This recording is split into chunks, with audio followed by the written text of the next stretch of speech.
DJ Flame and the DJ name Swamp Funk DJ.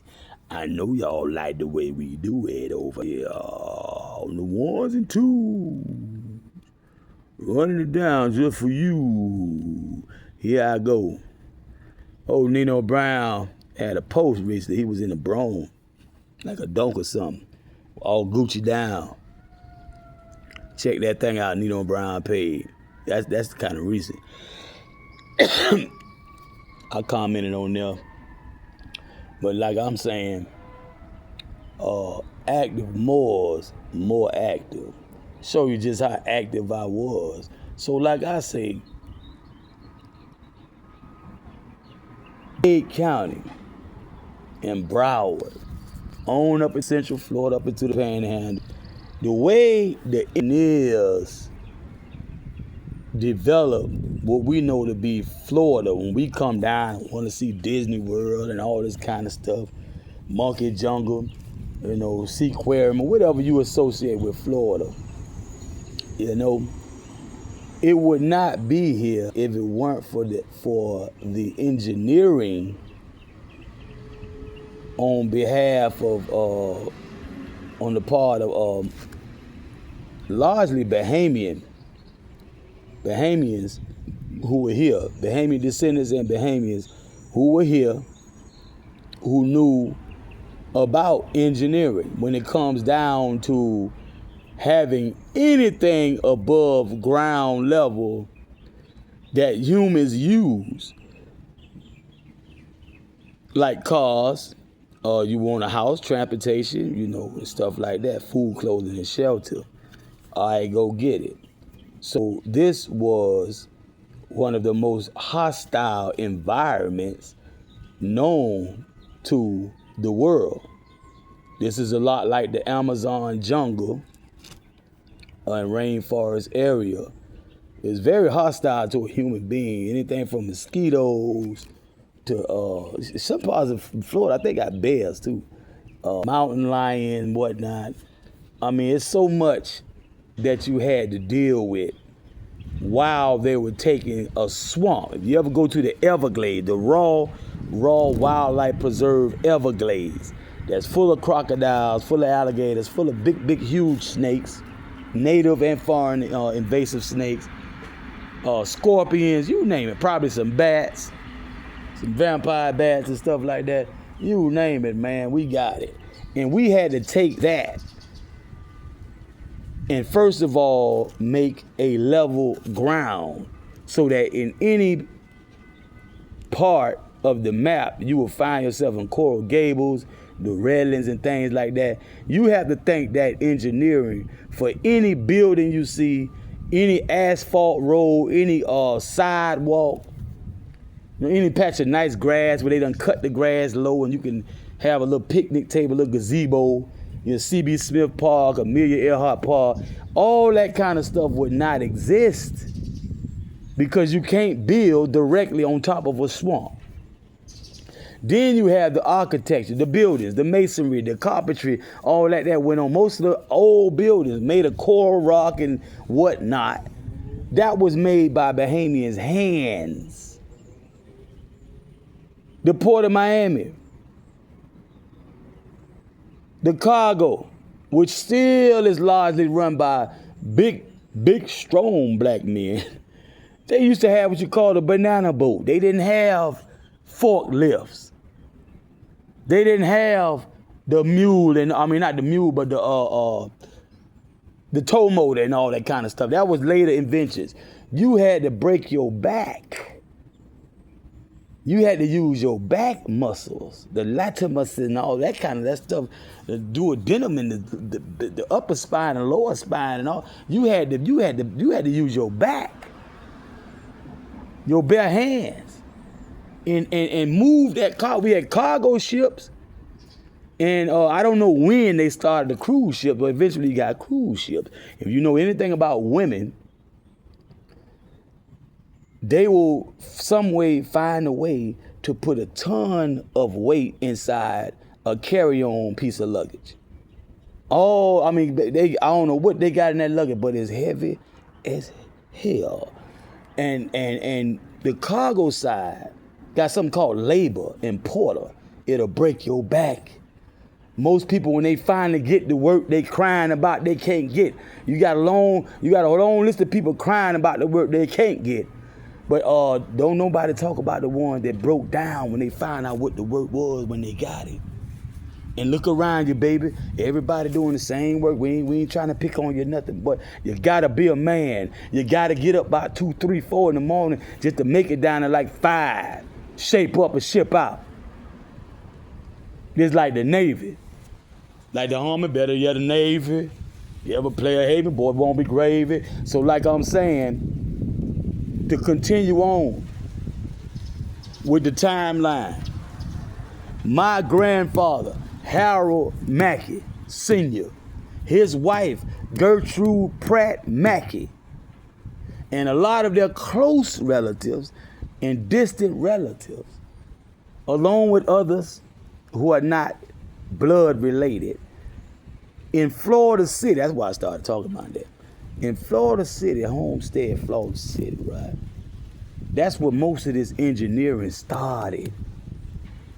When all you had before you going to the north, you see with the west is still what it is, player.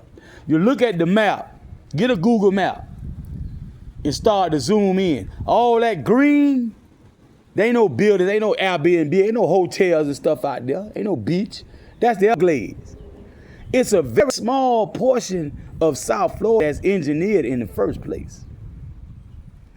That's what this war, this urban warfare, this land grab has been all about all this time. When I talk about Isaac Hicks versus El Chapo and all them, they acting like, duh, Detroit, they just found out about these people that been operating all that time, play like they don't like.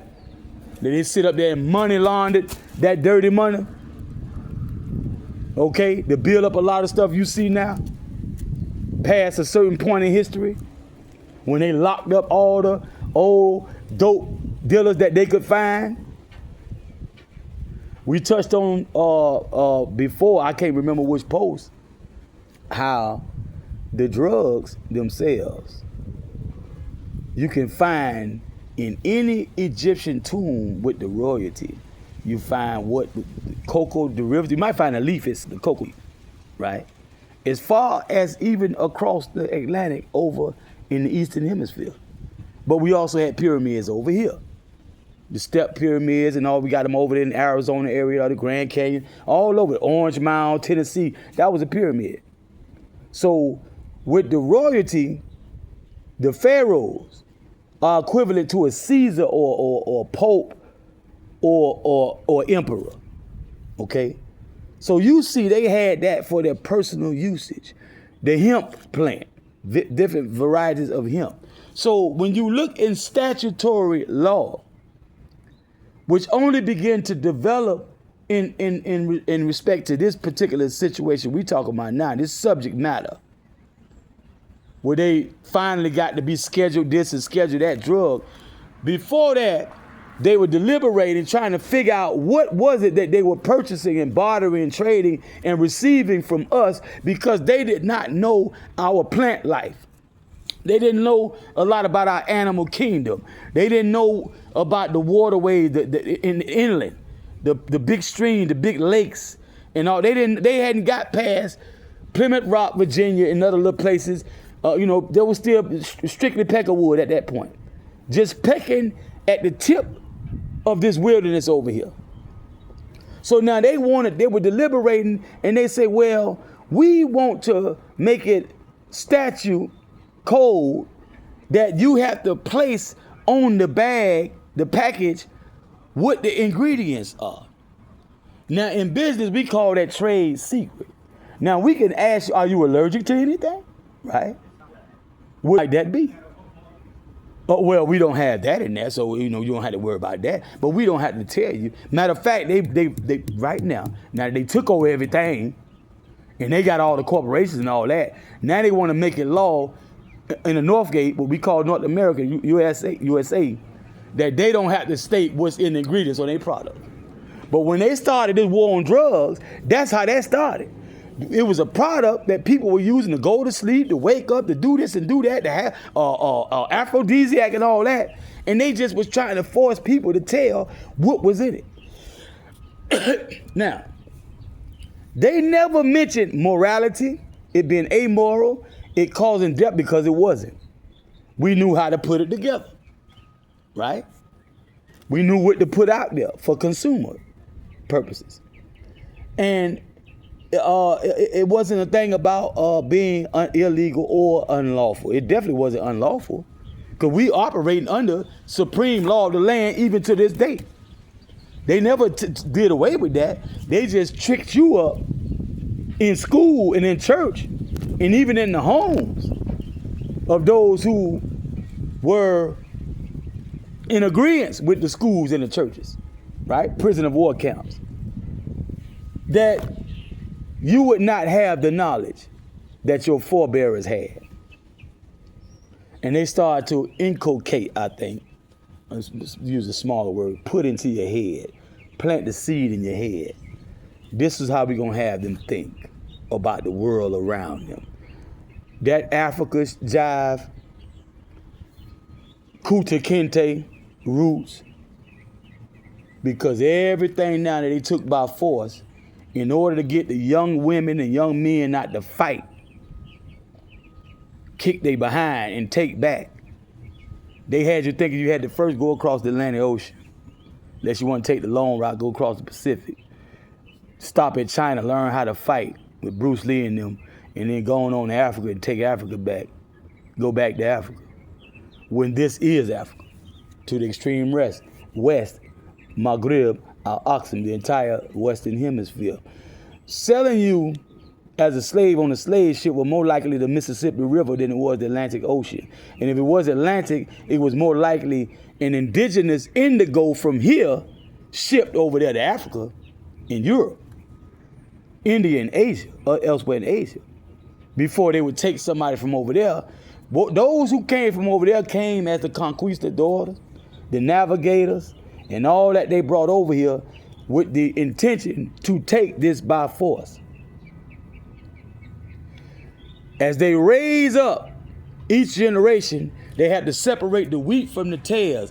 They can't allow themselves to get caught up in the dichotomy in the ism and schism that it was planted in your mind. That's for your mind, for your control and your manipulation. They know better. They have to raise up the populace and separate the wheat from the tares. They have to look at you from a youth. This is what the school is all about, the intervention. Anything they did on the behalf of children, child labor laws, all this stuff they came up with to intervene on behalf of the child is because they need to get you when you're young and naive, green, vulnerable, easily to get into your mind and see what's really in your heart and your mind. Because they need to recruit successfully for the black priesthood. So even when you get to become a Prince Hall or a Pike, Albert Pike Mason, you still too green. But they have been watching you. That's why a lot of times they probably recruited you. But you're gonna have to go through a series, some levels of not so much as tests, that too, but mainly how they get their black priesthood. They have to get you in compromising situation where they have dirt on you, where you can't afford to not remain loyal to the Dark Order, the secret treaty of Verona. You want to bring it up to speed, more up to recent history, which really go back to like the 1100s, I think, AD. 1100s AD, if I'm not mistaken. And I think that particular date when the treaty was signed might have been 11/11, November 11, in 1100. I'm rusty. They stole my note. They got it all out the apartment. And eventually, by them breaking me down little by little from all areas, all directions from my life, my business life, my entrepreneurial life, and everything you could think about, they finally got it to, they got even what I still had in my possession in my public storage, storage unit, my commercial storage unit, because it's hell trying to get some real estate in this state, whether it be renting, leasing, or buying. So while I'm steady trying to do that, they found a way to even get to that finally and break it all down. It took quite some time, and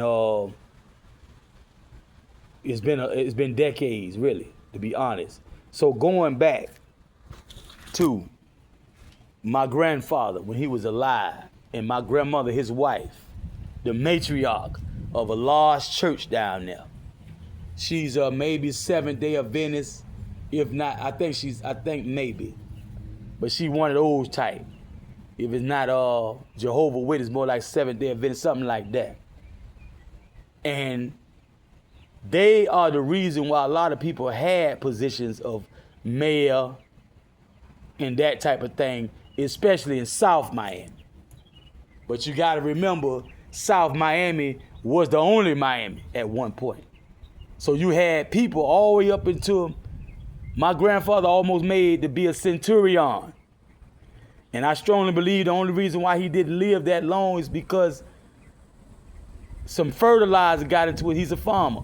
Some fertilizer got into his eyes and blinded him. And his main exercise came from working in the fields and on the farms and with the animals and whatnot. And when he had to live a sedentary lifestyle, his health declined. Anybody know about it? Exercise and health, a sedentary lifestyle was the main reason why America is the most obese country in the world. Just a simple sedentary lifestyle to do it. It'll kill you. So that shortened his lifespan just short of a centurion.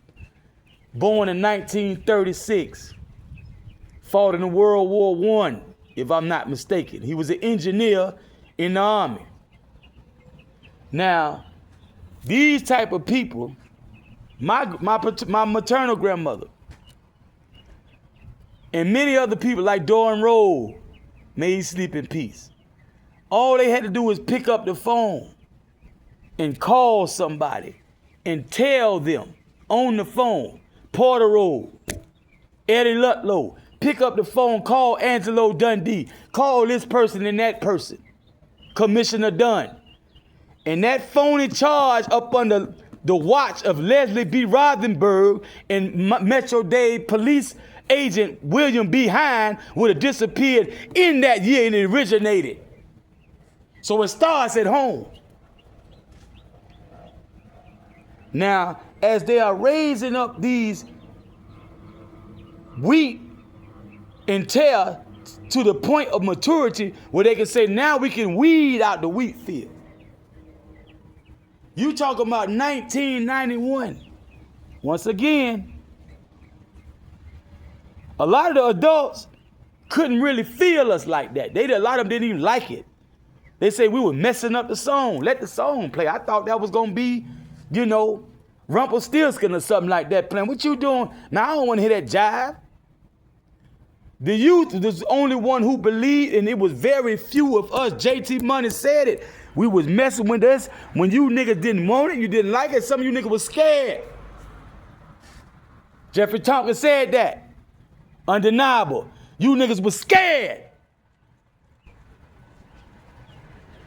to step up to something that was gonna be recorded and mass produced, and not only that, a video and posters and all that gonna be, and then tour the country and even try to go out the country into the Caribbean, into military bases over in other continents, and get on stage and say these words. You had people who actually lived like that, who were scared to say it. That alone ruled out a lot of these suckers, especially if they had to get it out the mud like we did.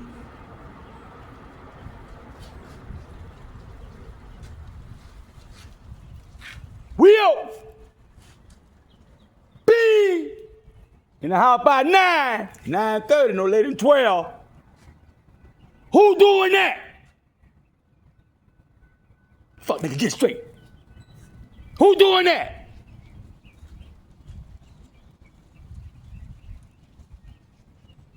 Getting paid. Smash and grab. B&E. Huh? Home invasion robbery. Because why? When we tried to be insurance salesmen, they'll kill us. You know? Try to be a politician, something like that. You know, Arthur Till, you know, they arrange it. So we ain't gonna wait forever. They just killed Martin and Malcolm along with a whole slew of other people who were the educated, college degree, in the church, in the mosque, in the synagogue. Some of them were Jews. Had traced their history to back before the Zionism got bleached out. Who worked in hand in hand with noble Drew Ali the prophet. Arab shoot a little 8-year-old girl in the back before she can make it out the store for a Snicker bar. In a little hole in the wall, little stinking, funky, rat-infested, roach-infested Arabs that ain't even clean enough to pass a USDA inspection to serve food any damn way. This is where we come from.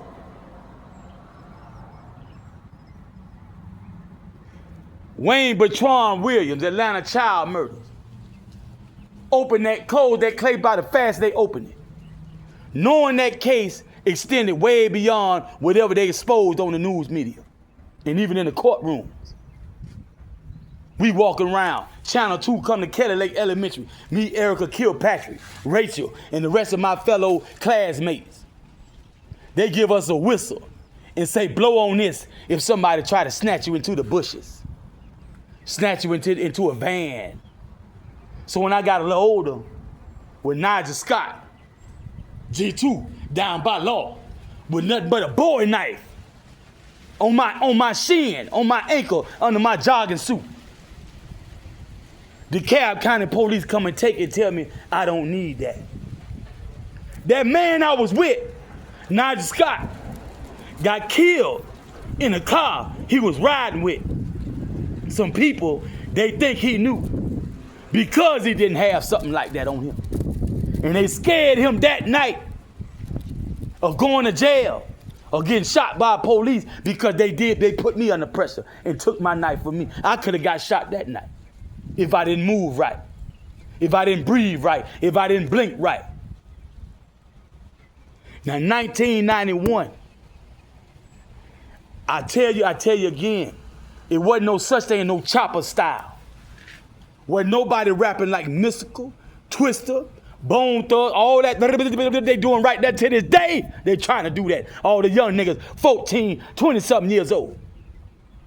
Wasn't even born. We talking 10, 15 years for these niggas were born about their mama womb. When I put that shit down, fuck niggas. And I'm in the street 10 toes down, Motown, without the game. Oh no, whipping niggas' ass. You ask these niggas about me.